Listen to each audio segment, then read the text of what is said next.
I tell people, working hard is great. You need to work hard. But unless you want to get further in life, you need to know people, connections, and talk to people. That's the best way to get ahead in life. It is true. How do I have so many connections? Yeah. It's weird. I mean, if I wanted to go back, and I could tell you about, I know Dave Matthews. Really?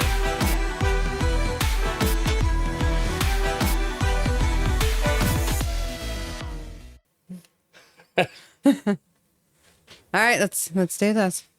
So thanks for tuning into the Nazarene Nerd podcast. I'm David, the Nazarene Nerd, and I have with me here Andrea Speck. Hello. How are you been? I'm good. I'm excited for you. I love when a new podcast comes around or when someone just tries it, gets their beak wet, It's a fun. And so, yeah, I'm really excited for you. I did one before. Well, I had two of them. This one, I have a couple episodes that I have archived that nobody can view now, but okay. I interviewed some people, some friends of mine, and we can get into that later. But I did one with the Comics Vault, who is in Altoona. Okay. That's the comic book shop there on... Oh, okay. I forget the streets because it's like 17th. You get off 17th Street. I think it's on 12th and 12th Avenue on 12th Street. Like it's on the corner there. It used to be a bank, so it has a big vault in it. So that's where he got the name. But yeah. So I figured I'd jump back into this. Yeah, I'm super excited for you.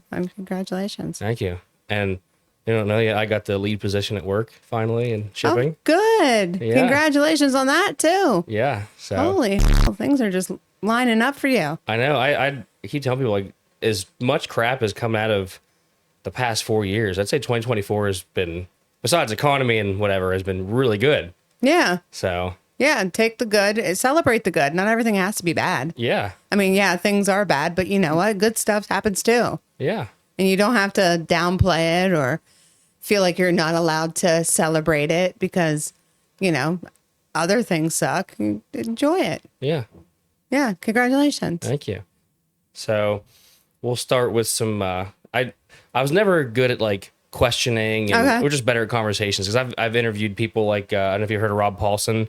He does the voice of Yakko from Animaniacs. He's in Danny Phantom. He's in Land Before Time. Like if you've watched cartoons, he's in every single thing you've watched. That's awesome. That's really cool. Well, what's the other one? The guy does the voice of Philip Fry from Futurama, and he's the M&M. I've talked to him. Roger Bumpus, who's Squidward. And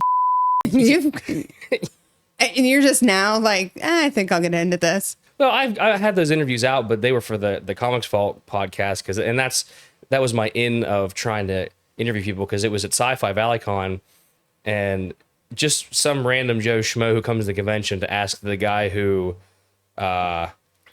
host the convention, hey, can I talk to your guests that you pay money to have here for panels? Absolutely. They're like, no, you can't do that. But I say, hey, I'm with the Comics Vault who sponsors your convention. Can I have it like an hour or 30 minutes with these people? And he's like, yeah, sure, why not? Absolutely. So. That's how you do it. Go after it. I have booked more bands for events. My theme music on my podcast comes from just walking up and not caring. I mean, you don't have to be like crazy about it. Yeah. I would never go to like a Taylor Swift, concert or a Pearl Jam concert and be like, you know what? I demand to see Eddie Vedder yesterday. Yeah, I would never do that. But I mean, there are certain places, like if you're good in timing and you see an opportunity, most people are cool. And that's kind of why I wanted to have you on and what the theme of this episode is, like connections and stuff. Because of everybody that I've ever met, besides my dad and his connections through work and stuff, you are connected to a lot of people. Yeah. How do you go about that? Because I know that I tell people, working hard is great. You need to work hard. But unless you want to get further in life, you need to know people, connections, and talk to people. That's the best way to get ahead in life. It is true. How do I have so many connections? Yeah. It's weird. I mean, if I wanted to go back and I could tell you about, I know Dave Matthews. Really? Yeah. When I was 19, I had cancer. I think I do remember hearing about that. Yeah, I had cancer and I just happened to be at Hershey Hospital. They were playing in the next week and some nurse said something to me. I don't really remember. I mean, I was so drugged up at the time. I'm like stage 4 cancer, pretty much 1 foot in the grave. And they're like, "Do you want to meet Dave Matthews?" I'm like, "Whatever." And this Sure. is back in like in the early 2000s, and I'm still like, I'm a Pearl Jam girl. I'm an Alice in Chains girl. You know, I'm that girl. You know, and So my wife is I'm a big, heavy person. So. yeah, I'm a Soundgarden girl. I loved Linkin Park. I loved all that. But and they're like, "Do you want to meet Dave Matthews?" And I'm like, "Okay, why not?" So my friend Scott and I, we drove down to Hershey, and they put me up. And before I knew it, I was backstage at a Dave Matthews concert. I was center stage, like first row. He like talked about me that night, but I wasn't there because I left. Oh. I mean, I was Woulda, shoulda, coulda. yeah. I mean, from what the news said, because my friend Scott was like, "Yeah, we're like you're being talked about on the news," and I'm like, "Oh, well." Like Cool. I just came back to the room to like throw up. Oh, jeez. So, you know, I mean, that's what chemo does to you. Yeah. You know, you're not a party animal. I was like 20 at the time. So, I mean, given the opportunity as a 20-year-old Andrea Glidden, I would have mopped the floor with everyone in my path. But so that, I mean, just meeting people, like, it's weird because just right place, right time, not being afraid of walking up to someone and just introducing yourself. My wife hates when I do that. Really? We, so for the people that I know, because I'm kind of in the same boat, I've had people that, have said about like, why didn't you just like, because I got married so young. My wife How old are you? I'm turning 29 next week. Okay. How long have you been married? It's almost 6 years. Okay. 6, 7. She's gonna kill me. We got married in 2017. Okay. November 2017. That's all I need to remember. Right on. I gotcha. But people are like, why didn't you just do stuff? Go travel and do all this. And I'm like, one, with what money? Like, am I gonna go to Cowan's Gap? I got no money. It does cost to travel. Yeah, and I've done so much more than most people my age. Like, Yeah. My dad has done Stage Group Creation Fest, so like any Christian band that you can think of, I've probably met. Okay. John Cooper of Skillet, who has, I don't know if you've ever heard his podcast. Cooper stuff, he is phenomenal. No, it's more of, obviously a Christian twist on stuff, but he is very political and just against, a lot of the left stuff. So kind of up your alley. Yeah. Okay. But I've met him many times, and my wife hadn't, and she wanted a picture with him. And at Creation, usually the artists are getting chicken, burgers, these nice foods are cooking, Right. while us people just working stage, we're getting, week-old hot dog water with boiled hot dogs. Nice. But that's what John wants. So he goes over there, and he's just about to start eating. I'm like, Maddie, come on. And she goes, don't you dare talk to him while he's eating. I'm like, if you don't say hi now, you're not going to see him. Exactly, So I went yeah. over. He was fine about it. He, in the picture, he's got his plate of hot dogs over here. But, Right. you walk up and talk to people. I think it's also a mix of people's skills. Yes. You either have them or you don't. Like you can either walk up to someone and be a complete weirdo and kind of just like they don't want involved with you. Yeah. Or you can walk up. It's just Or how I you feel care. sad for you. Yeah. Well, they could do that too. I feel that's how my wife is when she talks to people. Aw. But I mean, and it's just it's how you carry yourself. It's how you walk with confidence, even if you don't have it. Yeah. You walk with a purpose, even if you don't have one. Like you just go. I mean, yeah, I guess some of the other people like I've gotten connected to. All right. So another example, Doug Mastriano. Mm-hmm. Okay. I got to know him very well, and his wife. I love his wife, Rebby. She's an angel. I actually met him because I made fun of him. Really? Yeah, on Facebook. Okay. So I shared a post of him wearing like that military scarf. Mm-hmm. To me, it was a scarf. Yeah. Like to me, it was he was wearing a scarf, and it was a nice one, and it looked good on him. And so all I said was, any man that wants to fight for freedom and can pull off this scarf is A-okay with me. Yeah. And I said something else. It was and before I knew it, I get a friend request from him. So I'm thinking, oh my God, he's gonna chew me. This guy's like mad. And I got a friend request from him, and then it was like I really didn't know who he was. During the lockdowns and stuff, I didn't really. I mean, I knew I was learning who people were. During the pandemic, I think a lot of people learned more about politics in the span of 2 years or 2 weeks, you know? Yeah, the 14 days 14 days. that never ended. Yeah. But so yeah, I was waiting to get this nasty email from him and stuff. Never happened. And then I go and I get a friend request from like his secretary, like Jody. Okay. I'm thinking of his assistant. I forget his name. He's in the military now. Like Ethan or something like that. Yeah, I don't know. But I got a message. I got a friend request from her. And then I started to do the math. I thought, okay. I started watching him more. Like, okay, because people were posting about him. Mm-hmm. I'm like, oh, this guy's somebody. You know, and then I find out he's a senator, Gettysburg area, just kind of over the way. Yeah. You know? And so I just messaged him when it was like 8:00 at night. I messaged him. I said, hey, I do this podcast. I do it with our district attorney's wife. So I threw a little like, I'm not a psychopath. Like I do. I'm a little bit of a somebody. Yeah. And you know, would you want to come on? He's like, he added Jody to the message. And so we worked it out. And then I had him on Zoom.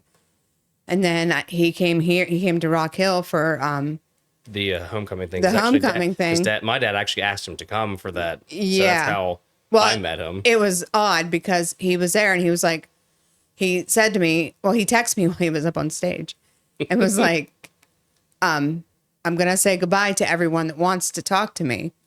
And then we'll come out and we'll do the podcast. Can Robbie be on it? And I'm like, well, yeah, absolutely.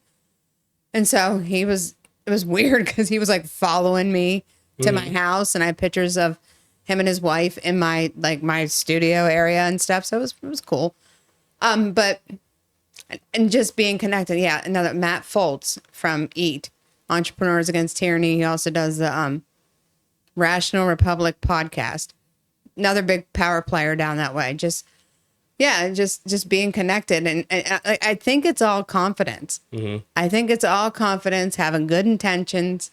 You know, you don't just want pictures with them, just be a blowhard. Yeah. You know, and then, you know, and I think people too like when you challenge them, you know, like Mastriano, come on.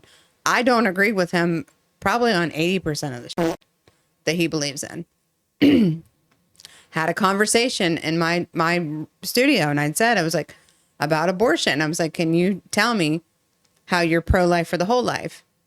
And he starts into these churches, these whatever. So I'm like, yeah, but hold up. There's going to be a day that kid's 5 years old in a failing school district on government lunch, government breakfast. Mm-hmm. And not maybe you, but those who follow you are going to be like, that kid's not my problem. Yeah. So that's the problem with you and your pro-lifers. Like, I'm not saying you personally, but you need to send that message to all those that follow you. We're pro-life for the whole life.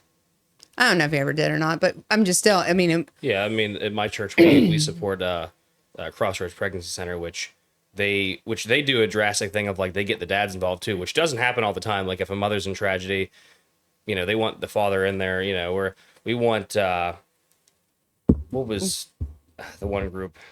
They want to destroy the nuclear family. Like we're for the nuclear family.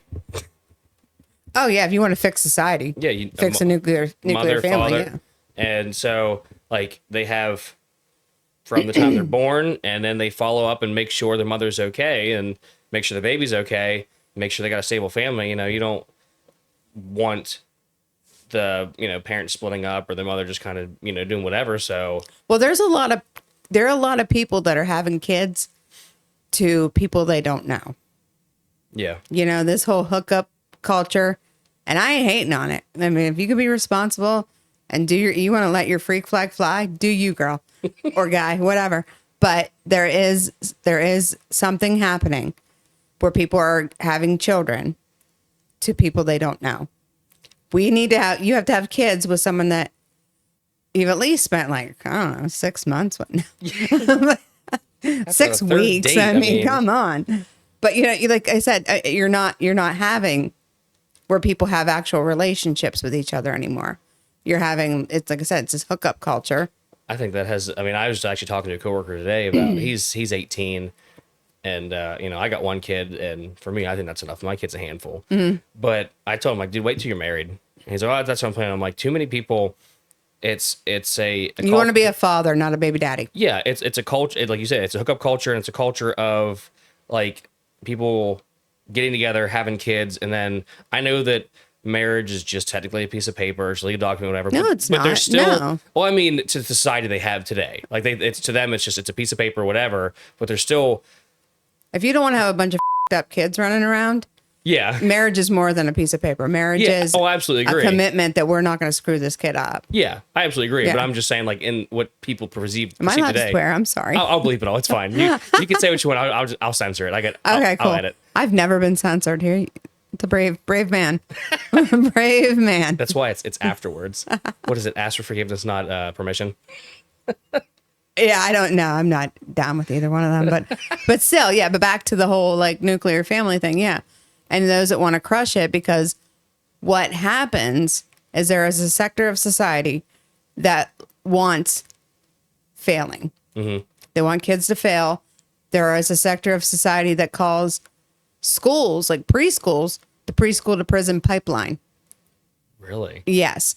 And that's the left. That's what they call it. And you're giving up on a kid that young, preschool. Mm-hmm.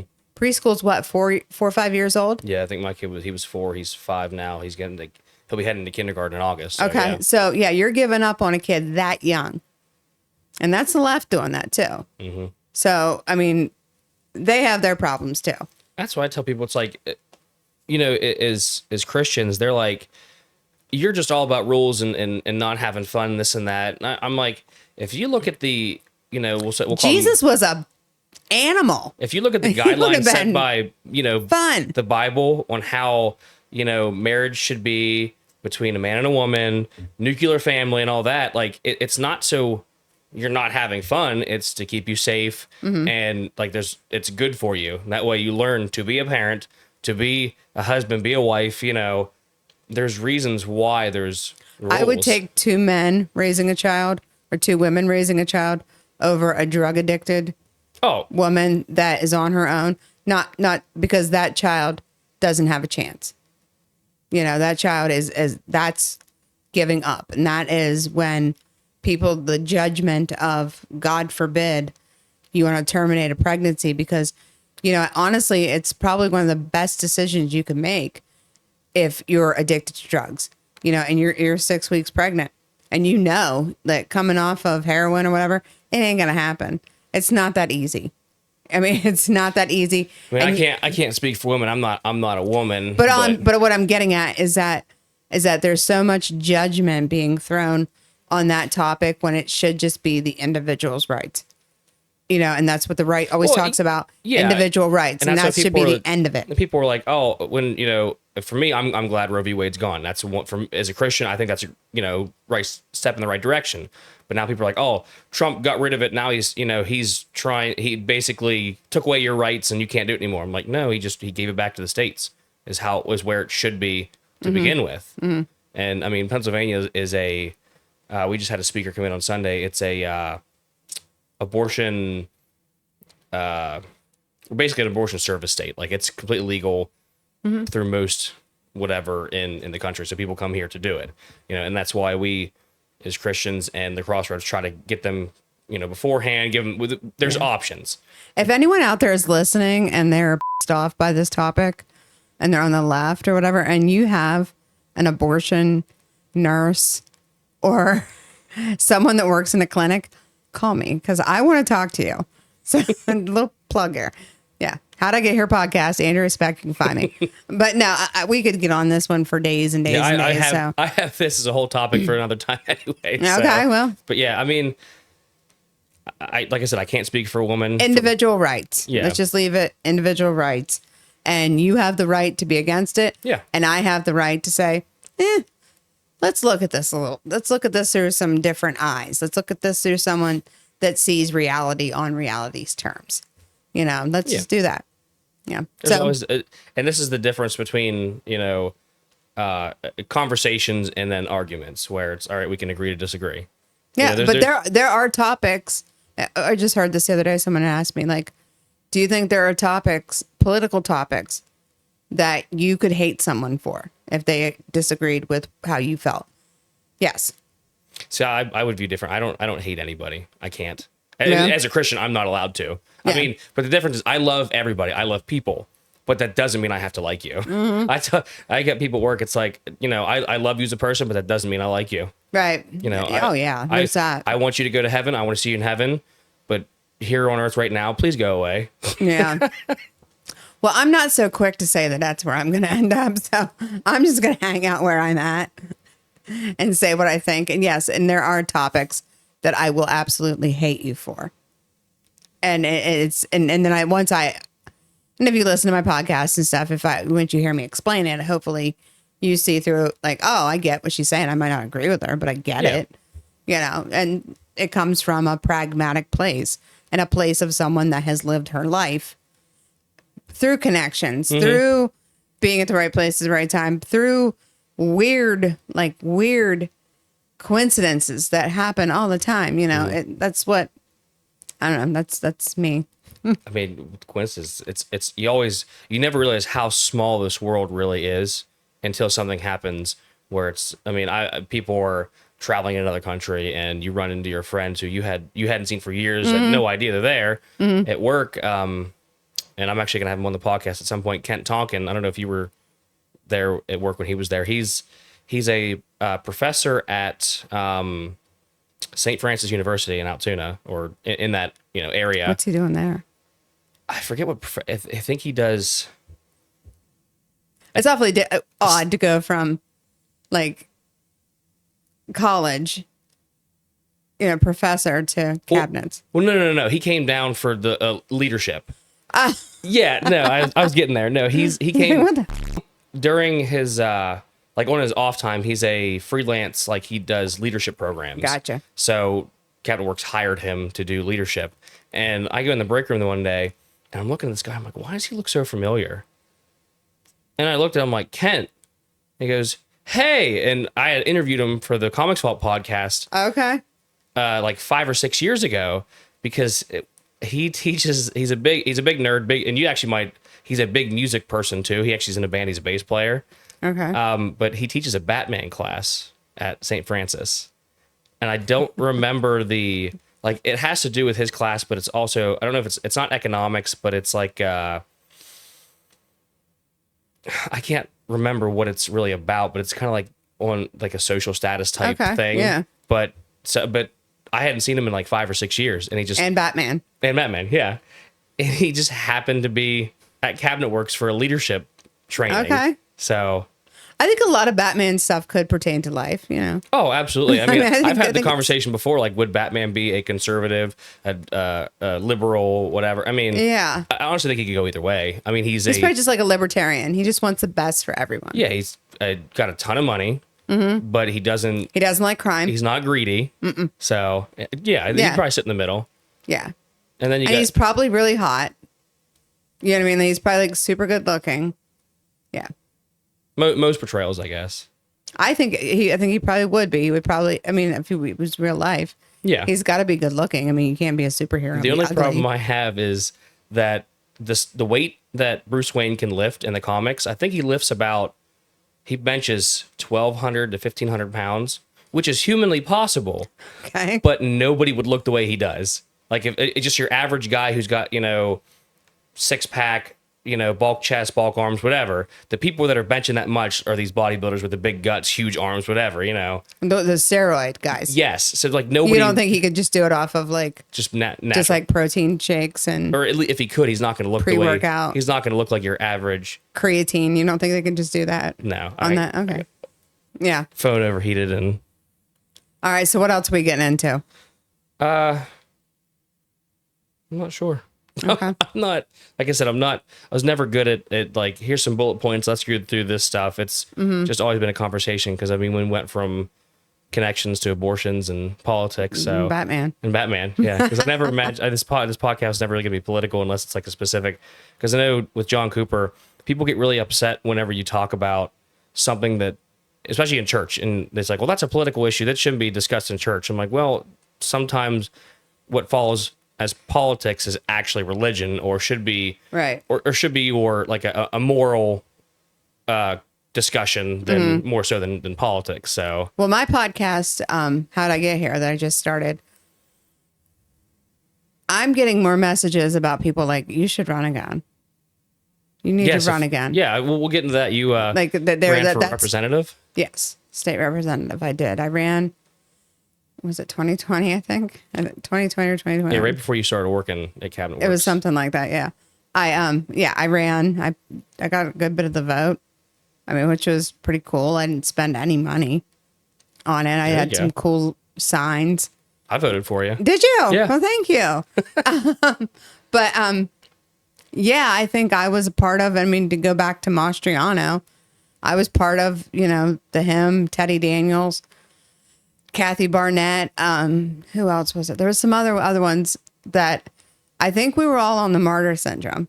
Okay. I think is what happened, because we did so much during COVID. Jen McMillan and I, and from my co-host of Hippie Sunday School podcast, we did the movie nights at the airport. We did the chili. We started our chili cook-off for the military share. We did a big trunk or treat. We did, we did so much that it was almost like people were getting in your head. Like, you should knock him out. The current state representative, you should get rid of him. He ain't doing nothing. Yeah. You know what I mean? Like, you did stuff. You go do stuff. And so I think, so I really didn't think it would go that far, to be honest with you. I didn't think I'd get the signatures, and I did quick. I didn't think I would be, I didn't know. I didn't know how dirty politics could be. And luckily with that one, it was very clean. I mean, there was some like bad stuff said, but whatever, People are going to try to dig stuff out of the closet no matter what. Well, the thing is, I did not realize, and I swear to God, I didn't realize that I was going to be such a threat to him. Like, the night before the election, they sent out like the text message, and like he had my name kind of crossed out, which is all stuff I find hilarious. But I mean, it didn't bother me, but yeah. So, I mean, I really didn't think I would get past the petition part when you go down to Harrisburg and you turn in your petitions, and then you hear your name being called, that you're good, and so it's like, oh, I don't know about this. How'd that happen? Okay. And so then it was like, oh, well, I guess I should start campaigning. And so I'm like, okay, that talking is not a problem to me. Answering our questions are not a problem to me. I'm very transparent. Anything you want to know about me, I mean, you can go back and listen, because I hold nothing back. Like I hold nothing back. And so I started going to like the Republican meetings, and I'm like, well, I'm not welcome here. Which is, I mean, I will say there's a woman there, and she's a local businesswoman, and I adore her dearly. That did make me feel welcome. I think she's something on the little table they sit up there. But the more I went there, the more people liked me.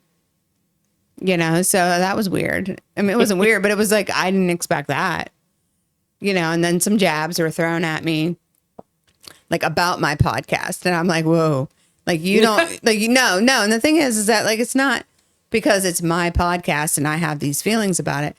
Is Reel It In and Hippie Sunday School.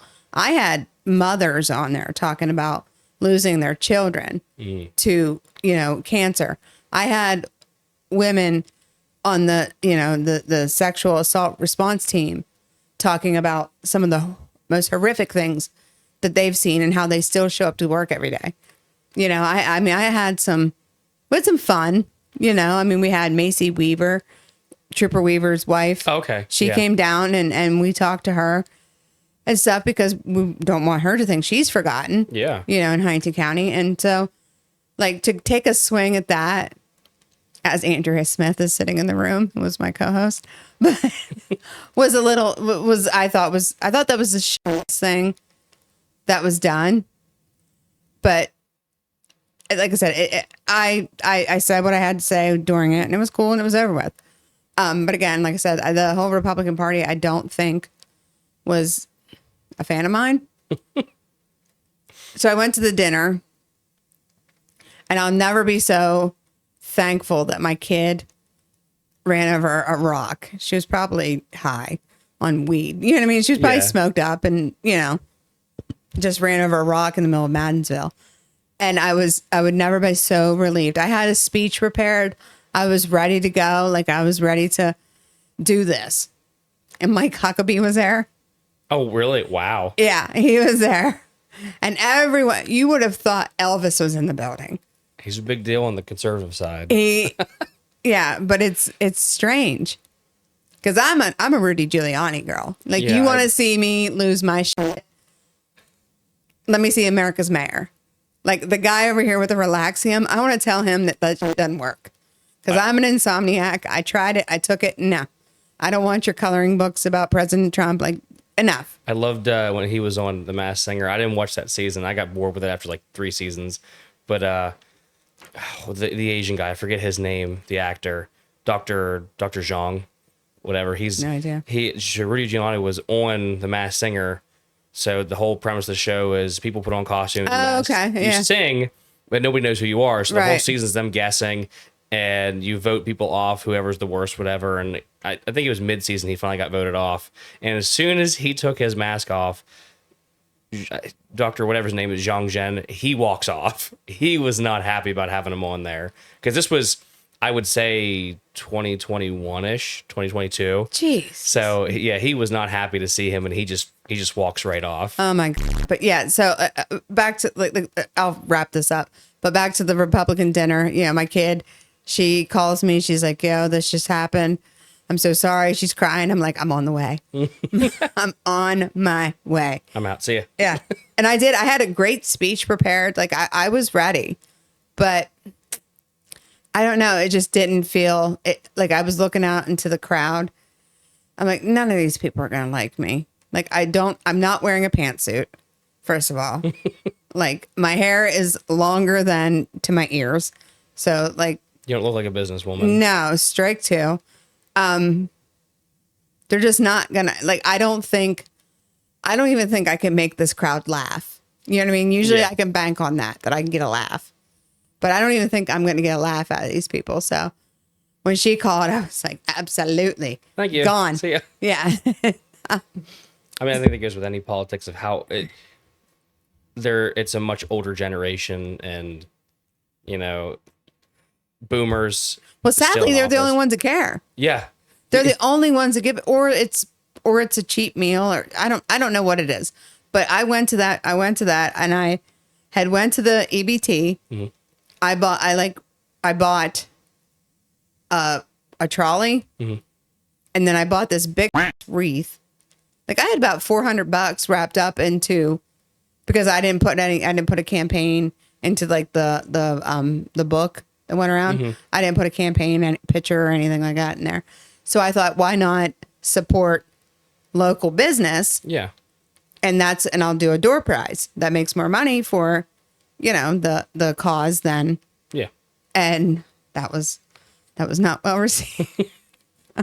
So I think I was like, everything that you shouldn't do if you want to run for office, like, come see me. But yeah, so, and then it was election day. And I will say my proudest moment, and the one thing that just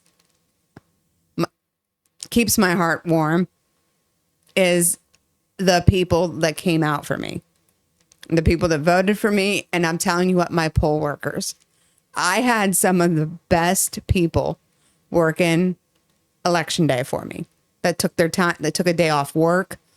They you know what I mean? They worked over at the Orby or Rock Hill one. Uh-huh. My mom, she was the head of something, whatever it is, and then you get paid to do it. So you get paid to sit there and let people sign a book and whatever. So I didn't take a vacation day at work, so you get paid twice to sit there. So did you work for me? Yeah. Oh my God, I didn't know that. Yeah, I worked. Well, thank you. Yeah. That's awesome. Thank you. But yeah, like I said, now you got to get involved in the community. People complain too much about what's going on in the community, but they don't do anything about it. Exactly. So yeah, like I said, it was election day, and I went to all the polls everywhere. The 81st district is freaking huge, especially now that they added Franklin County. Did that? Wow. Yeah. So you're going over that mountain, and you're convincing people over there that have no clue who you are. So what they do is, I mean, and not anything against Rich at all, you know, is they're voting for the guy that's already in there. Yeah. You know, they're not. It's a name you already know. He's already in there. Why not? Yeah. You know, and so yeah, like the election results came in, and the Democrat that was running, which we knew wasn't going to win, Ian, he had called me, and he's like, you know, we were watching it and stuff. He's like, I'm watching it. It's not looking good for you, kid. And I'm like, well, it's looking worse for you. And they just took his billboard down in Huntington. It was up for 3 years, I think. It's been up for a while. It's been up too long. He didn't deserve that at all. And Ian and I aren't cool anymore. But so he called me, and he was like, and then we finally figured it out that, you know, I hadn't won. But then it was like the percentage of the votes that came in was like, holy shit. You know, and I remember people were like, I woke up the next morning, my phone was blowing up. It was like, congratulations. Like, you could do this again. And I was told by someone from the Republican Party that I do like, that he spent more money on his campaign that year than he'd ever spent. Yeah. So, I mean, and that's the thing is that I don't know what he's done since, but every now and again, you got to come in and just shake shit up and not even really shake it up, but just be a voice and be a different option, you know? And that's one thing. I didn't think that I would be successful as a state representative because I think they make too much money. I would have never have taken that kind of money. B, I don't think you need to go to Harrisburg. You have Zoom. Yeah. We can be efficient. The per diems, that would go away because we're on Zoom. You know, we don't need to stay in hotels down in Harrisburg. We don't need to do that. So I think that you should be taking the median income of the people that you represent. And the median income of the people you represent is not $80,000 a year. No. It's about 35. You know, so this bullshit of, well, if you take 80, because I've talked to a gentleman that's running this year for state representative as a Democrat, and he spend people's money that's not yours, you know, spend other people's money, and he talks about you know, well, he's like, I think we do deserve it. No, you don't. Nobody deserves anything. And actually, you're a businessman. Imagine being told that you have to pay your brewmaster $100,000 a year. You're gonna get rid of him. Yeah. And that's the problem. You know, that's what happens. So that's why you go into McDonald's in Huntington now, or even most new McDonald's, that there's nobody at the front counter. Yeah. There's kiosks. You push buttons that don't work half the time, and then someone brings your food, and you never see them until the next time you come in. Well, I'm hoping that kind of stuff is going to bring us back to a simpler society. Everything has to come full circle.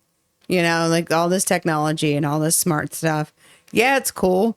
Like, I love ordering there's nothing that I love more than ordering my groceries on my phone and picking them up in a parking lot. There's nothing. Like, I am here for that life. But eventually, everything's going to come full circle and it's going to crash. So hopefully, I think that if anything, it gets us back to a simpler time. You know, we don't need kiosks for food that's going to kill us. You know, we don't need it. If you want it, I mean, I guess that's personal choice and personal liberty. Yeah. But the thing is that, you know, you get beef from Mr. Cutchild down the road here. Yeah. And have the best burger you ever have, you know? So I don't know. I had friends that they went, all of them, they're all in a band. They tour. They're originally from like Washington, then moved down to California. Now they're in Georgia. It's a family band. They do rock and stuff. But they were vegans for a while, and nothing to do religious, or, you know, they weren't animal hippies or anything like that. It's just the fact that they watched a documentary of all the processed stuff that goes into meat and stuff. I mean, it's terrifying. Yeah. After a while, you get like, well, I want some bacon. I need some bacon. So, they now eat meat and I don't want some plant-based bacon either. No. That has more chemicals in it than a cigarette does. My wife doesn't like hearing me say this, but I honestly like turkey bacon better. Do you? Yeah. It's yeah. So un-American. I don't like cheesecake either. You are. Yeah, I know. Where'd you come from? Ever since I got COVID and losing my taste and stuff, everything's coming back. I'm starting to open my palate more, but there's just some things like I can't eat peanut butter right now. Okay. It tastes like cigarette smoke. Oh boy. Yeah, it's been 3 years since I had COVID and the peanut butter still does not taste right. Do you know it's weird? Like to this day, I can't drink orange juice because of having chemo. Really? That metal taste that's left in your mouth. Uh-huh. Yeah, there's still some. Orange juice is a big one because I loved orange juice. And I can't, it's got that metal taste to it. It's got an aftertaste. It's just funky and it's not for me. But yeah, that's a chemo scar. Yeah. So, I've been opening my palate more, but they finally went the back not cheesecake thing. I don't know how, I don't know how you're going to go about. It was up until like, I'd say last year, I started liking apple pie. Really? Or really other pies in general. And did you like them before? No. So now you're okay. So like for me, a pie is just you take either just your pre-made pie crust or the graham cracker crust and just throw pudding into it, and that was a pie for me. Okay. Yeah. Now I'll eat apple pie, raspberry pie. Now you're gonna start getting picky about like the crust. You're like, well, yeah, I only like this kind. Like, there's no more Pillsbury rollout ones anymore. Yeah, now I gotta have like, enough whipped cream on it too to. Yeah. Now you're gonna start getting picky about that. Yeah. And then you're gonna want to make sure your apples are organic. You're really you're on the verge of being a real pain in the ass. Is what's gonna happen. I mean, I'm my dad and I went to Ohio for one of his business trips years ago, and the waitress was making fun of me because I got a burger. I'm like, just plain cheese. I just get cheeseburgers. I'm not a big fan of ketchup or mustard. Oh, ketchup is repulsive. It's gross. I don't mind it for certain things, but like it's very rare occasions. Ranch freaks me out too. I don't like ranch. Yeah, that's one that I don't like. I don't like that. I Mayo, don't like blue cheese. I don't mayo, I would rather die. I don't like mayo unless like it just thin layer on like on a lunch meat sandwich, or I found that it's actually a healthier option if you want a grilled cheese instead of putting butter on it. You just put mayo on it because it cooks it. My head would not allow it. I would throw up. I don't like coconut. I don't like the texture, but I like mallow cups. Okay, well, that's a marshmallow. Yeah, but there's coconut chunks in it. Yeah, but there's more marshmallow and chocolate to it. Yeah, but you can like the ratio is more chocolate and marshmallow. But I can still feel the texture, but I'm okay with that. But I can't eat like a snowball. Okay, because it's just too much texture. It's not really the taste; it's the texture. Huh? Which are you autistic? Probably. I think I am too. I say everybody has the touch of autism, which I think my son. We're definitely gonna get him tested because he has these. It's always something new every 2 weeks or something. It's always new. And I mean, I just grew up as a normal kid. I was never tested or whatever, but I could go get tested and they'd be like, "Yeah, you have it." I'm like, "Huh, all right." Is anything gonna change? Now no, what? but no, but it makes sense. Yeah, like I think I have it too. I think I have a little bit of dyslexia as well. It was like never diagnosed because like. If you put numbers in front of me, like I will mess up. Like I'll always say, if I'm telling my husband something or whatever, I'll be like, yeah, it was either a 3 or a 5 or an 8. Do you know what I mean? And then like, if you're in single digits, that's not really a big deal. Yeah. But when you start getting bigger digits, like the value, yeah, you gotta get right with that. Or like twos and sevens mess me up.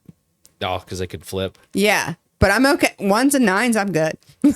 I got that. So that's why when we pulled trucks in wrong, because the numbers were typed in wrong.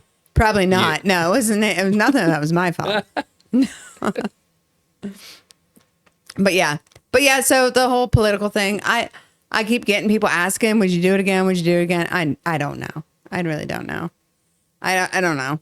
I just don't. One of those things like I did it.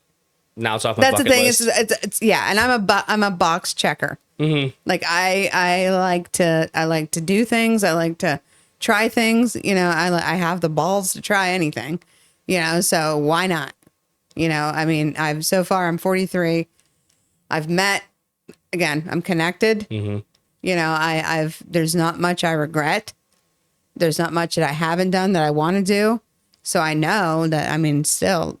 But then again, when I say all that, I also come from a place of a little bit of privilege because I have a husband.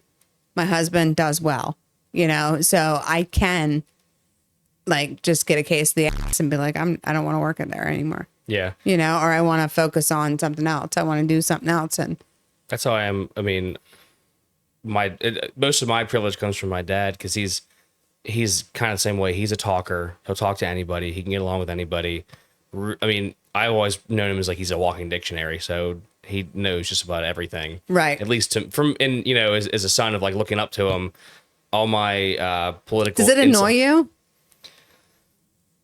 He's like a talker and like that he knows everybody. Not so much. Okay. My mom for sure, because if they're trying to leave somewhere, you know, we got to go. Oh, okay. And my wife same way, because I mean, if it falls under the category of autism, I see the social aspect of someone's trying to walk away, and I know that it's like, all right, well, I need to stop talking because they're trying to walk away, but for me, it's like I need to get this thought out, or it's going to bug me that I didn't say it. I don't want to become like rude. I don't want to come off as rude. Yeah. So I need them to break the conversation. Yeah. I'm going to sit here and dance. Yeah. I'll talk all day. as long as you need to. But so all the connections for my privileges is from him. Especially he's been working at JLG for 35 plus years, and so he has a lot of suppliers for JLG, and one of them it's a trio of brothers who own a company, and their son played in the NFL. He started out with interesting. I think the Green Bay Packers, and then he went to the Seattle Seahawks, and then he went to the Browns. And while he was with the Browns, my dad and I got to drive out to Cleveland and go to his condominium and meet him, his wife, the dad, and they gave us tickets, and we got to go see. And he didn't get to play because he was on injured reserve, but we got to see the Browns get stomped by Pittsburgh. Oh, so, there you go. That's fun. Yeah. So all the connections that I've made through most of my life were through him, and then I've learned, you know, you've learned from him people skills and the power of the ask. Yeah. There's power in the ask. You just the thing is like, what's the worst they're gonna do? They're gonna say no. Yeah. And then what? You all right. Thank you for your time. Yeah. You know, take care. Walk away. Yeah. Don't get your feelings involved. You know, it doesn't have to. Nothing has to be personal. Yeah. And I mean, my wife, if it wasn't for her, I wouldn't be friends with the owner of the Comics Vault or the Green Bean Coffee House in Altoona. We know them because of through the Comics Vault. She was the one that when we started dating said, hey, there's a new comic book store opening in Altoona. I had no idea. And then out of the blue, I messaged him. At the time, I was in shape and I could wear a SpiderMan suit.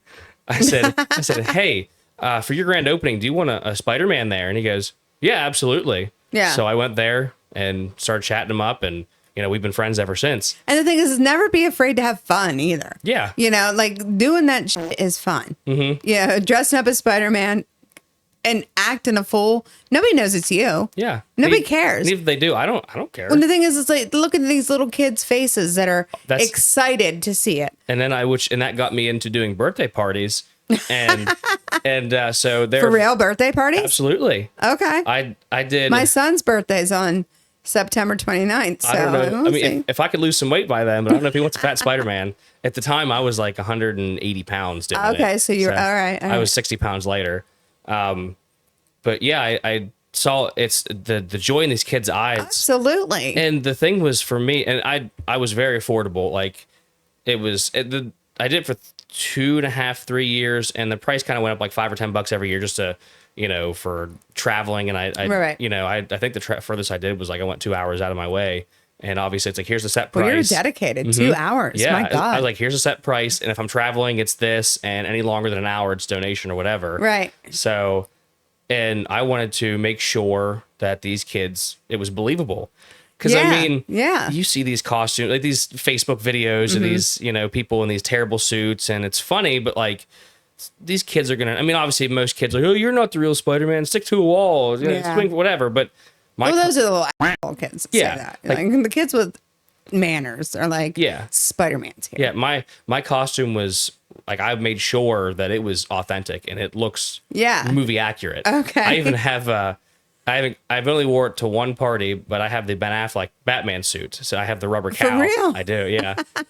How'd you get that? There's Dave Kirk on Facebook. He does the Spider-Man suit and the Batman suit itself, it's Lycra. It's spandex. Okay. And yeah, I know what Lycra is. Yeah, it's right. I wear it all the time. Yeah. Of course I know what it is. And then it's just like rubber emblems where the one's the bat, Spider-Man is, the spider. Right. And so he prints on these suits and he sold them. Or he makes the patterns that you can buy from him and they're super cheap. Yeah. And then you take it to a company that will print it for you. You give them your measurements everywhere, like your neck length or whatever, and they send you a fitted suit. So, and then he had made the cow. It's urethane rubber. Okay. It is thick. Like it's one of those where like you don't want to wear it today. No, it's a Michael Keaton type where it like goes over your shoulders. So if I want to look this way, I have to turn my whole body to look. But yeah, so I got that off of him, and I mean, all my suits have paid for themselves. Nice. So I think that was the most expensive. The Batman one was about $500. Okay. So, but I mean, I've seen people spending. But the thing is, the kids that are there and that believe, and especially when you're doing like a comic book store, I would imagine you're on a main street somewhere. You're somewhere that like there's no cost for admission. Yeah. So that you get just they're coming in either for free comic books to buy a comic book. Yeah. Or they're just walking down the street and, oh my God, Mom, there's Spider-Man, and that's a cool thing. There was another guy in Altoona, and he hung out around the UPMC hospital, but I cannot tell you, because at that time I was a bit established as the Spider-Man for Central PA. Okay. And because I was on WTA a couple times. Bigwig. Yeah. Okay. I'm sitting amongst greatness. I thought I was the important one. But go ahead. And the text I get is like, hey, there's a Spider-Man out on route whatever. Is that you? I'm like, no, that's not me. Or if I was doing an event, hey, is this you? I'm like, yeah, that was me. Yeah. So, and it's that would probably be cool to get set up at like a children's hospital. I tried. Okay. The thing is, most of these hospitals are already working with organizations, and they're kind of pricks. Like, are they? They are. I mean, unless you are already like in a knit group with them, they don't like outsiders because you're taking away their spotlight, their limelight. So it's like, I asked once, like, hey, I think this is the most petty thing I've heard nerds. all day. I at least know. Petty for nerds too. I mean, yeah. Like I called I think it was Hershey or like Lewistown Hospital has a little bit of a children's ward. Yeah, well, I was thinking a little bit bigger. But I mean, you got to start somewhere. But I mean, still. But I talked to them and they said, well, we already have a group that comes in. And I tried talking to them. And they're like, well, you got to do an application and do this and that to get in. And I'm like, I'm just putting on a suit and want to make kids smile. Yeah. And you're like, I'm not asking for pay. One of 500 that apparently want to do it too. Yeah. Okay. I'm going to drive out there and do it for free. Like, I wonder how many of them are pervs. I would hope not a lot. I mean, there's a part of me that thinks that there's a perv percentage. Anybody that puts on a costume, there's going to be something. It's going to dance in front of kids. Yeah, I mean, it's like the one step towards being a furry. Yeah. Well, I mean, I guess I am. I guess I'll have to clean out my closet here too and make my confession. I am the Easter Bunny at the Rose Post. Really? I am. That's amazing. I am. Every year I've been the Easter Bunny. I bet that's hot. Oh. It's brutal. At least I'm in spandex. You're in like a fur suit. Oh, yeah. Oh, kasha. And so I start getting pissed off. Like, I don't mean to, but I think my head's just like, well, what am I doing that day? Yeah. I'm supposed to, like, they're having the Easter Bunny. No one's called me. Mm-hmm. Like, what's going on? And so I'll like send a message to Jen. I'll be like, Saturday, we like, you got my costume ready? Like, you got everything good? What are we doing? Not have somebody else. What are we doing? And then she'll leave me like, she knows. I think she knows, and she just messes with me. And so it'll be like a couple days beforehand. She'll be like, "Yeah, you wanna be the Easter Bunny this weekend?" I'm like, "I didn't think you were ever gonna ask." Like, I've been looking forward to this. I've been the Grinch like 4 times, I think.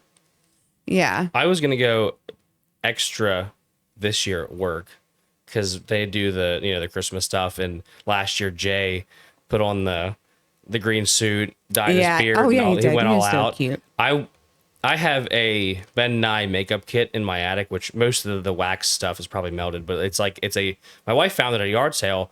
The kid that bought it for his girlfriend, and they broke up, and it's like a $600 makeup set. She bought it for $25. Yeah. So I'm like, if I got the time those in the makeup morning, sets are legit. Like they are. so I'm wondering if I could do the Jim Carrey look. Ooh. Like if I could get the actual the nose going. You've got YouTube. Yeah. YouTube, Pinterest, and TikTok. I think is all you really need. That's what I tell people. Why go to college when you have YouTube? Yeah. And then, like I said, Pinterest. I have learned so much stuff that I didn't know on Pinterest. And then I hear this thing. It's like, Pinterest is cool again. I'm like, it never went out with this girl. I'm on like food board. I have probably 44 food boards on there that I have made pretty much everything. That's where all the ideas in the shed come from. It's like, all right, especially the walls. I had to. Okay. I was looking for them like, all right, because I have it set up in here like a tavern. So it's like, what are the walls supposed to look like? Because you either get the stone walls or the most on the outside of them, it's that plaster stuff. Yeah. So or the inside's kind of the same. So I'm like, I really like that look. And we played D&D. It looked a lot better in here, but I'm still working on it. But like, I'm like, boards after boards after boards of, all right, where I need this decoration because eventually I want to get like a torch on the wall here. Yeah. Get a little bar over there. I already got the barrel. So I'm boards after boards trying to because I'm gonna put a fireplace in the corner there. Now it's gonna be made out of like XPS foam, so it's fake. But I need to find like a medieval style corner fireplace. Do you watch Game of Thrones? I don't. I love Lord of the Rings, but I can't get into Game of Thrones. I tried. Really? Yeah. Okay. Too much for me. Because you posted the other day about it. You're rooting for incest for the next whatever weeks. I know, right? It's insane. I can't. It's just. What this show turns you into is nuts. I think I'll read the books because then it's a little less imagination there. Yeah. But just to watch it, I'm like, shouldn't you just be watching porn at this point? I mean, it's not super porny. Like, it's not crazy porny. Like there's some moments that, are just showing a relationship. Yeah. And what goes on between a man and a woman when they love each other. Usually brother and sister though. But that's just the beginning. And that took me forever to get past. I'm watching it. I'm like, oh, I'm like, Eddie. I'm like, isn't that her brother? And he's like, yeah. I'm like, absolutely not. Turn this off. Yeah. And then I was like sitting there thinking about like, because he pushed Bran off the side. I'm like, well, what happened to him? I think that's all the further I got. I'm like, ah. Like, I'm sure it's a great story. I'm more of a Tolkien fan than JR or, Martin. But I don't like any of this. Like, I fought for years watching it because he had seen all of them. And I think we started watching them together in like season 6. And I don't like dress uppy things. Like I don't like no big fantasy person. No, I don't get it. And so I'm not really a big TV person either. And so, like I said, I don't know. It might have been a COVID thing. Who knows? I don't know. And yeah. And then, like I said, I was past like the brother sister scene, Cersei and her brother, Jaime Lannister. And like I said, then I was like, well, what happened to that kid that fell out the side? Like, what never happened to him? I want to know how he's doing. And then I was just on after that. Yeah. I tried. I tried. I didn't want to be one of those people to say that I'd never watched an episode. Yeah. My wife, I think she watched less than I did. She's like, nah, I'm done with this. And she's kind of walked out. So really, but she won't watch Lord of the Rings with me either. So I've never watched them. Really? No. And my dad was a big fan of like The Hobbit. Mm-hmm. Like he loved that shit. And I don't know if he was alive with all of the Lord of the Rings. My dad died in 2010. So I don't know when they all came to. 2002 was the Fellowship of the Ring. I believe 2004 would have been the Twin Towers, so 7, 8. So he might have been able to see all three of them. I feel like that I bought him like the whole like box set trilogy, on like DVD.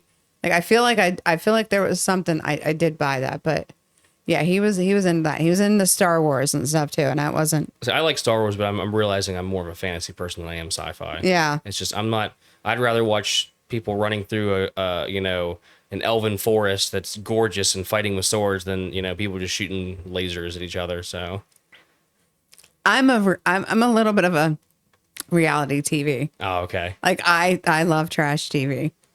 I love I don't love all trash TV. I love like the Real Housewives. Oh, okay. Like I like now I'm watching Real Housewives. Yeah, now I'm watching New Jersey. Like, and those girls are hard. Like those are some hard girls. Everything I get is from a YouTuber, Cinnamon Toast Ken. He does a lot of reaction stuff. And so it's always like just little snippets of like, because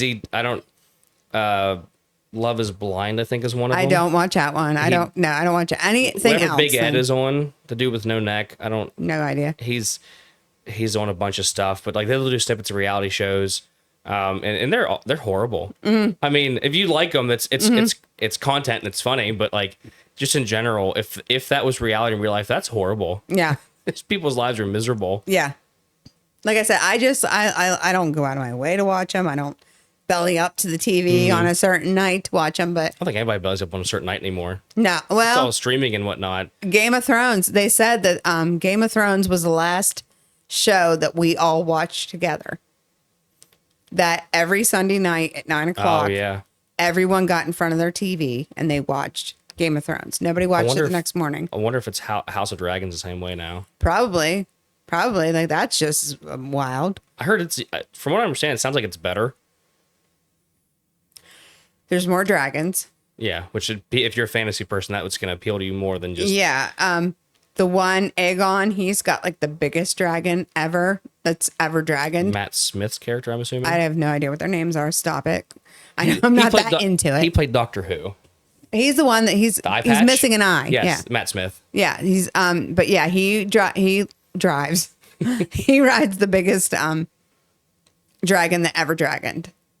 And then they just killed they're not afraid to kill kids. That's what's weird.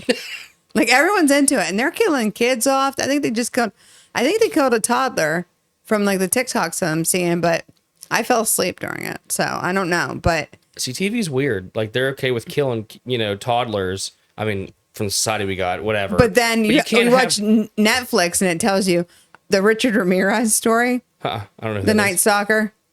I feel like I've heard that name. He killed a shit ton of women in LA. But when you watch his thing, it's like it's giving an advisory that he smokes.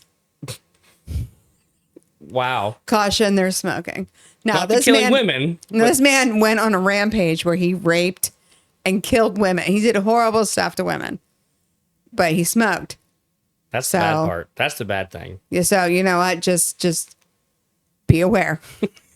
You might see someone fire up a cigarette in this. Uh-oh. Yeah. It's almost as bad as Disney Plus now. All the old cartoons that you grew up with. It's like, here's a trigger warning. Oh my God, Ren and Stimpy's on there. Really? Yes. My son was watching something. He was watching, I think. And then, speaking of that, the guy that does the voice of Philip J. Fry in Futurama does the voice of both Ren and Stimpy.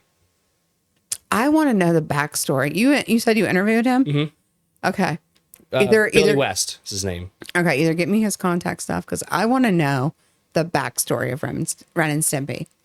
Like he was just young. At Sci-Fi. Excuse me. He was just at Sci-Fi last weekend, I believe. Mm-hmm. I didn't go. It's the first time in years that I didn't go. Just don't have the money. Didn't really care for much of the guests because I've already seen most of them. But right. Yeah, so if you actually get a hold of, I think Casey Bennett is his name. Mm. He's the one who hosts the convention. Maybe he can get your contact information. Because I need to know, like, what the hell was going on with that cartoon? What's 90s cartoons in general? Rocko's Modern Life. He was a phone sex worker. Huh? Yeah, in Rocko's Modern Life, he was a sex phone worker. That was his job. Now, he never said it, but like you could see the paper he was reading. He'd call and say, "Ooh, yeah, oh yeah," and that was about the only time. But, oh my! Yeah.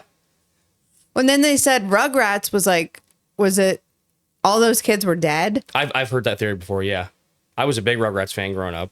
Yeah, that's terrible. Same thing with Ed, Edd and Eddy. Apparently, all those kids were in purgatory. That was the thing with that. Yeah. Oh my God. Yeah. Yeah, I keep 90s cartoons were something else. The 90s were something else. Yeah. They were fun. Yeah. That's coming back. 2000s is coming back. They'll hit 90s next. Yeah. Yeah. I'm here for it. Like, Me too. I love some Nostalgia. grunge music. I love, yeah. I've realized nostalgia is the only thing it does for me anymore is make me spend money and get fatter. I found Pate's has those little marshmallow cones. It's like it's a small ice. Just those cones that had the marshmallow on Yes. top that looked like ice cream. Yes, they have them now. Ugh. I love those. You talk about textures. That's the worst texture on the planet. So you don't like Peeps? No, God, no. I'd rather die than eat one of them. I love Peeps. Oh my God. My mom used to let them sit out uncovered for a few days. And when they get stale, they taste so. Yep, they taste so much better. The one harder marshmallows are so much better. Like when you come to school and they had Juniato's science thing, and they dip them all in the liquid nitrogen, they tasted so great. Insanity. No, I wasn't about that life. I hate Peeps. I think they're gross. I think they're an abortion in the candy industry. If you want to talk about an abortion, that's them. Yeah. We can go on a whole rant about bad candies. Yeah. I don't eat much candy though. Like I don't. Oh, really... I do. I'm terrible with that, and that's probably why I'm way too much. Really? Yeah, sugary food. Tootsie Roll is a big Tootsie Roll fan. See, I'm a salt. That's my wife. My wife. I'll look over. She legit just has a handful of table salt that she's just licking. Oh. Yeah, she's strange. Oh. Yeah, I'm like, what is wrong with you? I'm one of the I like salt, like extra salt on my margarita. Okay. You know what I mean? Like extra there. I love like chips and salsa. She like wastes pretzels. She'll just like eat the salted pretzel and then just throw it back in the bag. Oh boy. I'm like, you're wasting that. When that's not really good table manners either to throw it back in the bag after you. It's her own bag. I don't. As much as I love my wife, if she licks something, I don't want it. I was like, we're husband and wife. We make out. But if you lick it, I don't want it. Yeah. It's not mine anymore. You can have it. There's boundaries. Yeah. It's just the hair. Your tongue has boundaries. Yeah. For me, it's hair, loose hair. If it's on your head, that's fine. But if it's loose, it's disgusting. And you're us women shed. Yeah, I know. We shed a lot. Yeah. If it sits in the shower, I'm like, you're cleaning that up. Yeah, you shouldn't. Yeah, it's just go down the drain. You should have to deal with it when it's down the drain and it's clogged it. I want to get one of them. There's like a little Ask You on TV thing where it's like it's got little fingers in it. You wrap it up and put your finger through it and it catches the hair and then you just pull it out and throw it away. No, you should get that liquid fire that's over at True Value. Liquid fire. Oh, Drano. Is it kind of no? like It's Drano on steroids. Oh. Yeah, it'll open anything. I'll just let her know about that. She loves Drano. Yeah, it's over at True Value. It's expensive too, but it's totally worth it. You got to watch how much you put in too, because they'll eat your pipes. But really, wow. Yeah.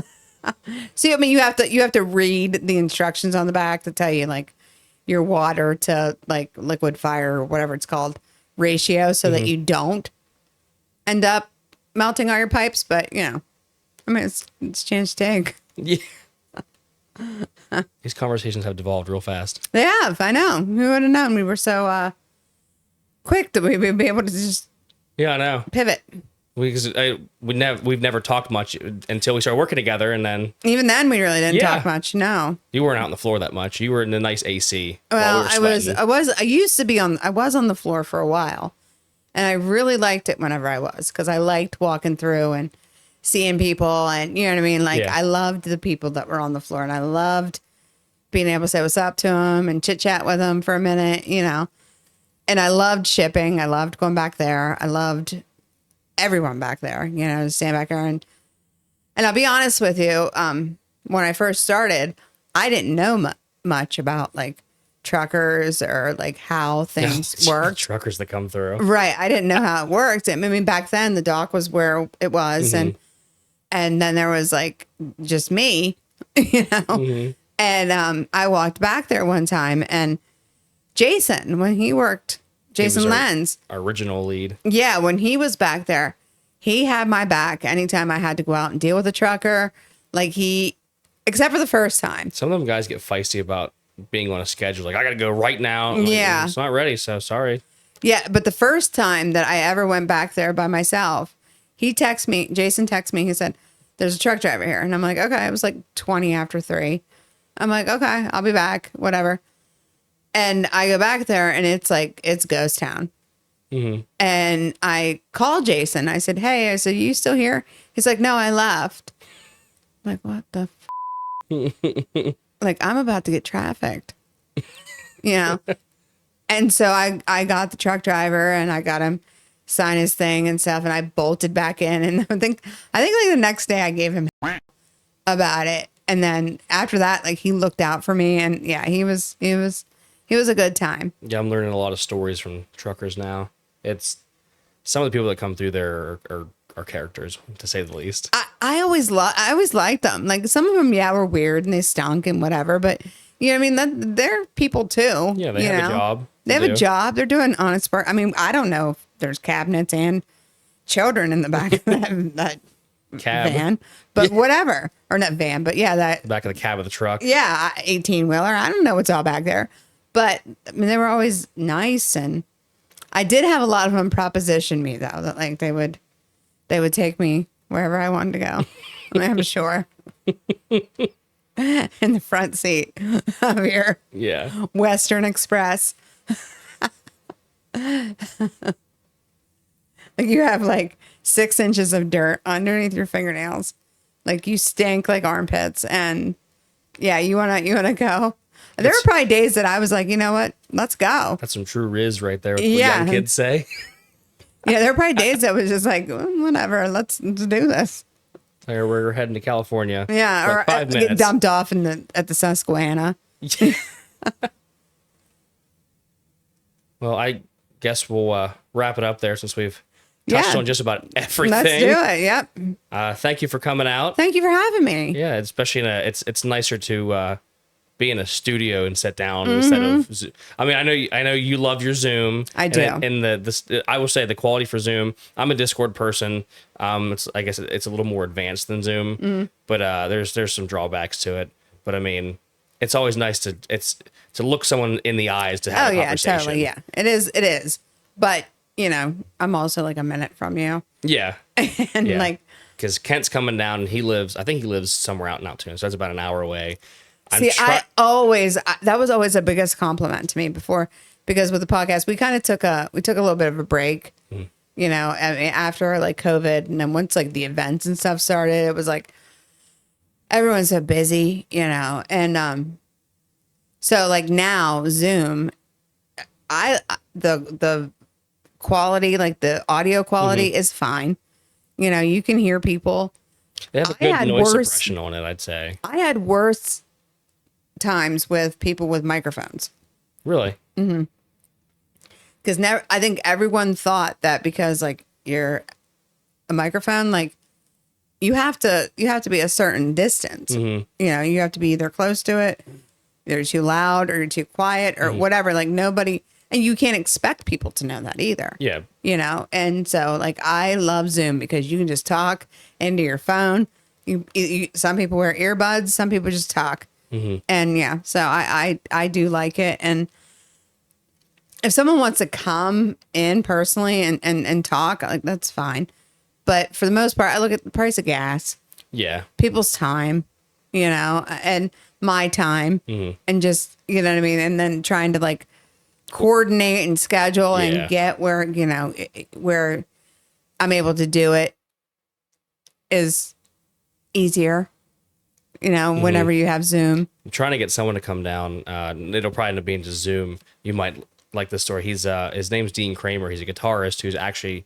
So, have you ever heard of the band Kiosks? I think, but they're from Hagerstown. They were an '80s band. They were called like the Dirty Boys of the Underground. Yes. So the singer of that, Steve Whiteman, when he left Kiosks, he started a band called Funny Money. Okay. And Dean was the guitarist for that. And now. And so we met him through that. I actually got the job shadow when I was in high school. So while his band solo, when Kiosks got back together for reunion shows, he went on before them, and I got to do job shadow him. And so we made friends with him, who we already knew through Tom Sheeter, he's out in Moon at Rev FM, and we've known for years. Yeah. But I'm gonna have him come on and talk to him. He's actually right now touring with Bret Michaels.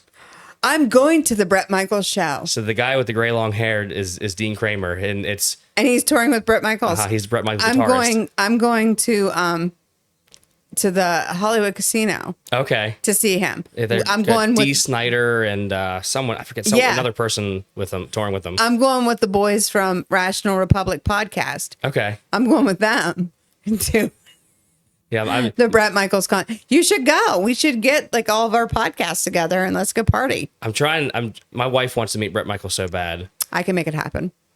He's from I the have area. connections to him. Yeah. I met him actually when I was younger. I didn't get to meet him. We got to see Poison at Clearfield, but his mother, I don't know where is she still alive? I don't know. She used to work at the blind camp in Mount Union. Well, okay. So one of my best friends, her dad was the lead singer of Bashful. Okay, yeah. Yeah. And so Bret Michaels came and like was playing with him, just kind of passing through like one rock star to another. I was too young to really understand what was going on. But yeah, I met Bret Michaels when I was probably like 5 years old. Oh, that's pretty cool. I know, right? Because my dad was in a band when he was. Well, my dad's been in plenty of bands. He was when we're out of high school was like to Talestai, and then he was doing a couple other things. But Tom Sheeter was on Blaze On, which was a big band in the 80s in Mount Union, and I think Bret Michaels came and played with them. So, and Tom has connections to get to with Ace Frehley or something like that. He's a big Ace Frehley fan. Well, see, we're not gonna how I will meet Bret Michaels for her, right? Is I will become friends with a security guard. Oh, okay. That's how I do it usually. Like that's how I met. It was Cold. Yeah, I ended up backstage with Cold in Pittsburgh because I found a security guard. And I just walked up and I'm buttering up to him and I'm talking shit to him and you know what I mean? Mm-hmm. I'm just this little white woman that he's just looking at like, what the That's like, I'll butt you out here. No, he didn't.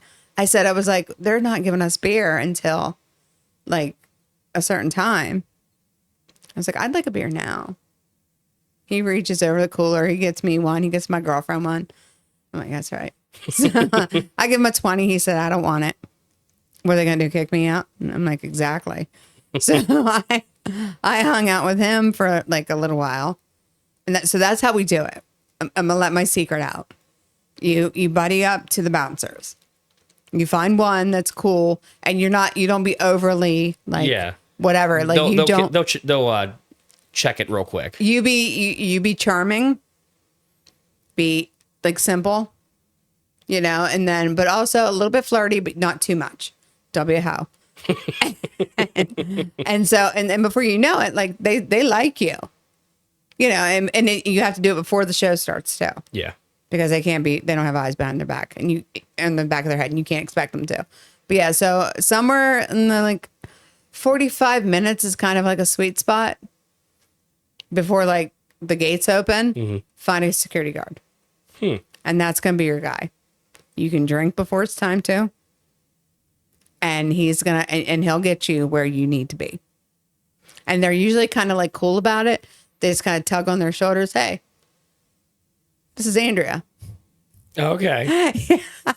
And that's when you move in, you get your pictures, get it out of the way, get your tears if you're like a super fan, get it all out of the way when you have that like 5-minute opportunity.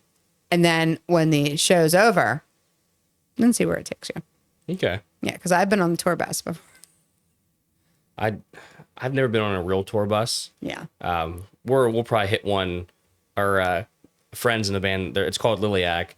If you look them up, like their singer, they got a sister's on drums, a sister singing, a brother's a guitarist, a brother's a keyboardist, and a bassist. It's like the Partridge Family. Almost. It is really of rock. That's what they call it, the Partridge Family of rock, because they started out with 80s hair metal covers.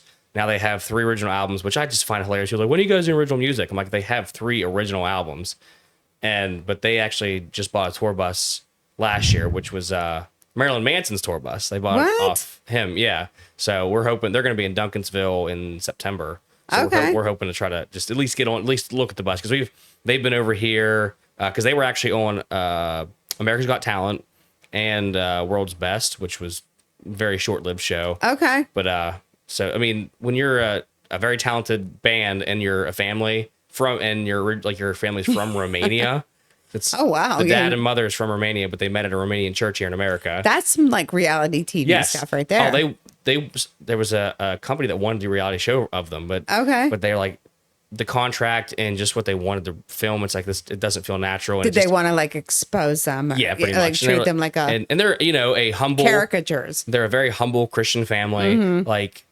Oh, and then they don't want to do it. yeah, they were like no, because they were going to go on to round 2 of America's Got Talent, but they looked at the contract and they were going to get like 1.2% revenue off of it. And and their lawyers like, nah, this is so. Well, that's good. They had an attorney that was like, absolutely not. Yeah, their dad was a producer, a music producer for a bunch of other bands when he was younger, and he's now their producer. He was their tour manager until they now have TKO, who has I think Creed. I think is with TKO. Yeah. Like they're like there's big bands, so they're trying to get a European tour going. They've been over there, but so like I said, it all go back to connections. They were over here. They did their first show on the East Coast in Harrisburg at HMAC, which is a really weird venue, but it works. Is that the Arts Center? Yes. Okay, I saw Bone Thugs and Harmony there. It's a really good And then place. I took my daughter to see Grayscale there. She wanted to meet them. Drake Bell was there, and I wanted to go see him just for the nostalgia fact of Drake and Josh. But Well, the funny part is that my daughter, she wanted to see the Grayscale, and I'm like, all right, I'll buy you tickets. Can we upgrade to like VIP? Yeah, we can do that, And I just bought them. it's a strange I venue. didn't figure anything out. And it was so funny because I was outside, probably vaping, and the lead singer, because he did not deal with any of those kids that were backstage. It's such an move. And when I was outside smoking, he come out. I'm like, hey. I was like, are you the lead singer of Grayscale? And he said, yeah. I said, my daughter is one of your VIP people. I said, this guy made them get pictures with him with masks on. Oh gosh. So I got a picture with him without a mask on. Oh, and your daughter was probably mad, wasn't she? And yeah, and he had his arm around me. I mean, he was in it. And I sent her a picture. I'm like, look at this. Teeth. Yeah. That's a weird venue. The green room is there's elevators to each floor, and the green room is up top above. Like if you're looking at the stage, you turn around, you can see up, and there's the green room there. But they come over. There was their first show in the East Coast, and my dad found them when their cover of Crazy Train blew up because they played on the Santa Monica Pier, and that's kind of where they got big. Okay. So they started a tour. They did the East Coast. Pennsylvania was their first stop, and my dad sent a message. He found out who their dad was. Okay. He sent a message, Power of the Ask, say, hey, my dad has 30 years of stage crew experience creation. I've got 15 or whatever. He's like, if you need people to help you unload, set up, whatever, we're here. He's like, yeah, sure. That'd be great. So we met him there. And that's all it takes. And it's funny. They were so young at the time. They were just real. Like I have stage crew experience. I know how to plug microphones in. Yeah. I know what a mixer is. I mean, I don't know how to use the thing, but I don't even plug stuff in. I usually unplug it and put it away. But like you can say I have experience with this stuff because we just did a Newsboy show last night at the Altoona Curve. Oh, for real? Yeah, the WTLR radio put up Newsboys at the Altoona Curve, and we were actually the main stage crew for that. My dad reached out to them, and we got to see them. And that's all it takes. Yeah. It's all it takes. We got people that from our church that were like Dave Painter, who I'll have on. He's a military vet, and he does a lot of work for veterans, and he wants to start a podcast or a video series of just talking to them. I'll have him on. We got him, his 2 daughters, his 1 daughter's boyfriend, and some other stage people from Creation we had. And so they got the experience of coming out and being able to move crates around, putting a drum set up, and meeting the band. And and that's all. It's just the power of the ask. Yeah. I see. Now when I saw Bone Thugs and Harmony down there, I was kind of out of my element a little bit, but I kind of wasn't because I was like a 90s girl. Okay. Like I knew everything. Like I knew all the songs. I knew, you know what I mean? Like I could rap with the best of them. So I did. I thought about it. I thought, let me see this. The security guards. Let me hit one of them up and see what they can do. But then it was like I got scared. I don't know why I got scared. But the thing is like I feel like I probably would have had a good chance with them. So yeah, there's one I regret. that I didn't go for. It all circles around. Connections. One day I will meet All About Thugs and Harmony. So we're type people we can just talk. Just keep Yeah, talking. I love this. This is a great format. I'm excited for you. I'm excited to see where this goes. Yeah. Whether it's people actually coming to the house to record or, or having to do, whether it's Zoom, Discord, whatever, Yeah. Which I got to set up video now and figure out why my phone overheated. And Because it's 100 degrees out. That's probably why. Maybe I'll go to because we streamed D&D. My GoPro's never overheated. And now it was just video. If you record with them, they'll definitely overheat. But maybe I'll switch to that format because I want to get 3 cameras where you got one in the middle to see 2, and then it switches back and forth to face, which that's, even more money, which I got to pay this setup off. So, but yeah, so I appreciate you coming down here the whole 3 minutes away to anytime. Like I said, I'm excited for you. Yeah. So I hope this does well for you. I hope it takes off for you. I hope if there's anything I can do. I appreciate the headphones, and I got your stands that I got these from Temu. Everyone hates Temu, but they're great stands. I just looked at microphones on there and I'm like, I don't know. I wouldn't. I bought one to check how it was. It was a dynamic. It was supposed to be for one of those ones you either put to a drum set or an amp. It was bad. So the microphone. I mean, maybe if it's one of those like the podcasting mics are like $40. I spent like $15 on it. And it was terrible. See, I know so many people that are down with this whole Temu thing. Like they've dumped Amazon. Like, how dare you? I don't like Amazon. I love Amazon. They did me dirty, and I'm like, I'm done with you guys. I don't really understand eBay that much. I bid on some things. I don't want to bid on things. I want to pay for them. I just want them. I like to go through and see the buy now ones, but if it's something I really want, like either like a trading card or a comic book or something like that, I'll try to bid. And I've won a couple, but it's like I want the buy now. Yeah, that's the thing is that I want or best offer option. Yeah, I don't want an email 2 days from now that says that I won a microphone. Because in that time Amazon could have already got one for me. I recommend these Rode Pod mics. They're really good. They sound nice and stuff. I'd say about $100 a piece. You can get ones that are the Rode Pod mic USB. They're $200, but it's XLR and USB, so you can plug it straight to your computer. See, I've downsized my stuff so much. Like I said, when I do hobbies, I go all out. Yeah, I did that at first. Like I went balls deep, and I had money. My mom hates how I do it because I had a big D&D gaming table in here. Now it's in my shed in pieces because I got ain't nobody using it no more. Yeah, no. I got the wood from work, and we maybe spent like $50 on lumber and labor to put together a big old piece of MDF and whatever. But yeah, like I said, whenever I started, I went all in.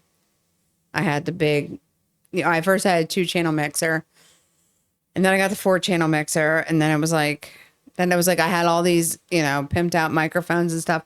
I'm like, for what? Mm-hmm. For what? And then if I went anywhere, because we used to be invited to places, then that's a whole kasha. Holy see, I'm a video guy. I like the visual aspect of it. So I'm like, I got to make these look at least decent too. So I've got the like McDonald's. Like, are you using your mobile app today? Yeah. Like headsets that I plug into. I have like a 6 like outlet USB. Plug it into my Mac.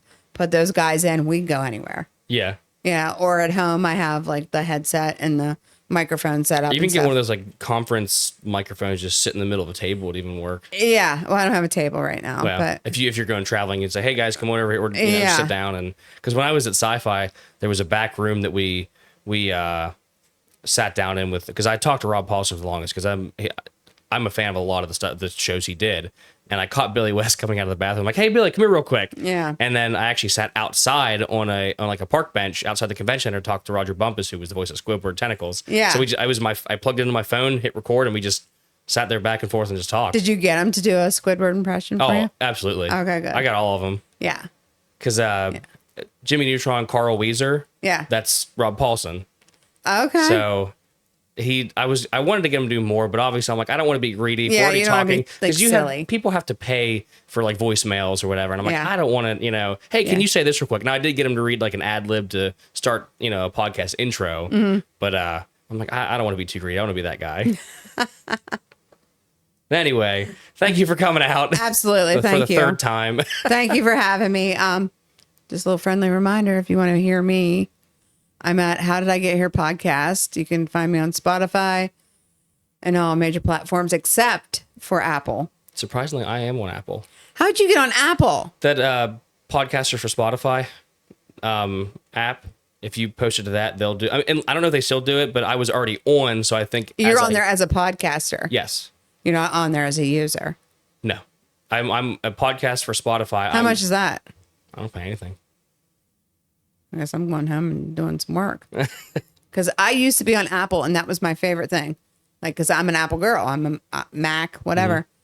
But yeah, so, but now when I started again, it was like $30 to be on there. Yeah, because you said something. I looked, and I when I re-uploaded my last episode, the first one, it was, just kind of sitting at my table. Yeah. It's on there. So, and I didn't... See, my buddies from Rational Republic, they can't get on there either. They're like, I'm not giving Apple $30. Yeah, I wouldn't. I don't care for Apple. I love Apple, but yeah, I'm not doing it. But it was nice when I was on there. Yeah. All right, so I'm going to go. Thank you so much for having me. Thank you for coming on. Yeah, and again, How'd I Get Here podcast. Lots of interesting stories from people that, started somewhere and ended. Political viewpoints, that's...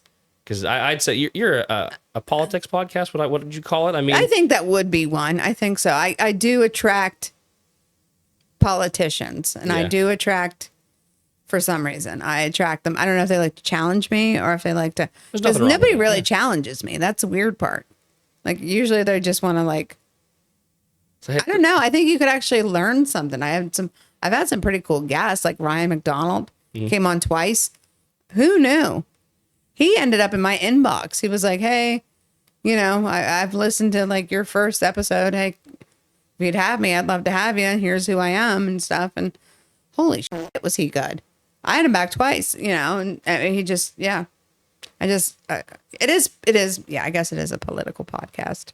But anyway, it comes down to this whole topic of just connections, knowing people. Connections, yeah. And I think if I ever wanted, I think